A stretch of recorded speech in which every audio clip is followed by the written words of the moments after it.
हर हर महादेव। श्री शिव पुराण।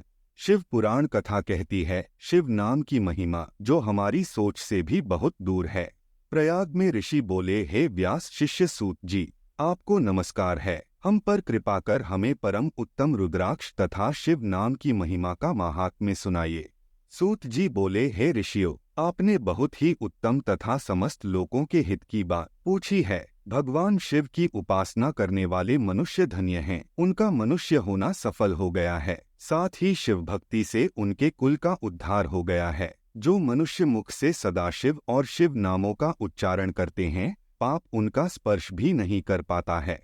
भस्म, रुद्राक्ष और शिव नाम त्रिवेणी के समान महापुण्यमय हैं। इन तीनों के निवास और दर्शन मात्र से ही त्रिवेणी के स्नान का फल प्राप्त हो जाता है। इन तीनों का निवास जिसके शरीर में होता है, उसके दर्शन से ही सभी पापों का विनाश हो जाता है। भगवान शिव का नाम गंगा है, विभूति मतलब भस्म यमुना मानी गई है तथा रुद्राक्ष को सरस्वती कहा गया है। इनकी संयुक्त त्रिवेणी समस्त पापों का नाश करने वाली है। हे श्रेष्ठ ब्राह्मणों, इनकी महिमा सिर्फ भगवान महेश्वर ही जानते हैं। इस शिव नाम का महात्म्य समस्त पापों को दूर करने वाला है। शिव नाम अग्नि है और महापाप पर्वत है। इस अग्नि से पाप रूपी पर्वत जल जाते हैं। शिव नाम को जपने मात्र से ही पाप की जड़ ही नष्ट हो जाती हैं। जो मनुष्य इस पृथ्वी लोक में भगवान शिव के नाम के जाप में लगा हुआ रहता है, वह विद्वान, पुण्यात्मा और ज्ञानी है। उसके द्वारा किए गए धर्म कर्म फल देने वाले हैं। जो भी मनुष्य शिव नाम रूपी नौका से अपने जीवन की नैया को पार करते हैं, उनके समस्त पाप बिना किसी संदेह के ही नष्ट हो जाते हैं।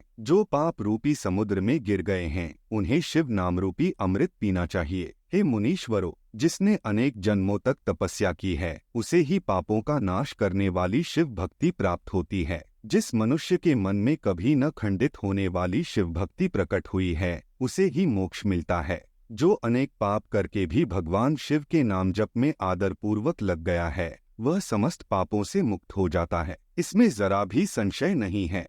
जिस प्रकार जंगल में आग लगने से वृक्ष जलकर भस्म हो जाते हैं, उसी प्रकार शिव नाम रूपी अग्नि से जलकर उसके सारे पाप भस्म हो जाते हैं।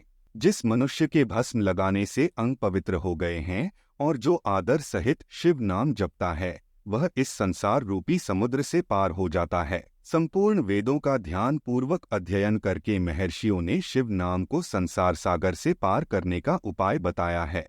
भगवान शंकर के एक ही नाम में पाप को समाप्त करने की इतनी शक्ति है कि उतने पाप कभी कोई मनुष्य कर ही नहीं सकता। पूर्व काल में इंद्रद्युम्न नाम का एक महापापी राजा हुआ था और एक ब्राह्मण युवती जो बहुत पाप कर चुकी थी। शिव नाम के प्रभाव से दोनों उत्तम गति को प्राप्त हुए। सूत जी कहते हैं, हे ब्राह्मणों, इस प्रकार मैंने तुमसे शिव नाम की महिमा का वर्णन किया है, जिस नाम से ही मनुष्य समस्त पाप से दूर होकर शिव में समा जाता है। इसी के साथ विद्येश्वर संहिता का 23वां अध्याय पूर्ण हुआ।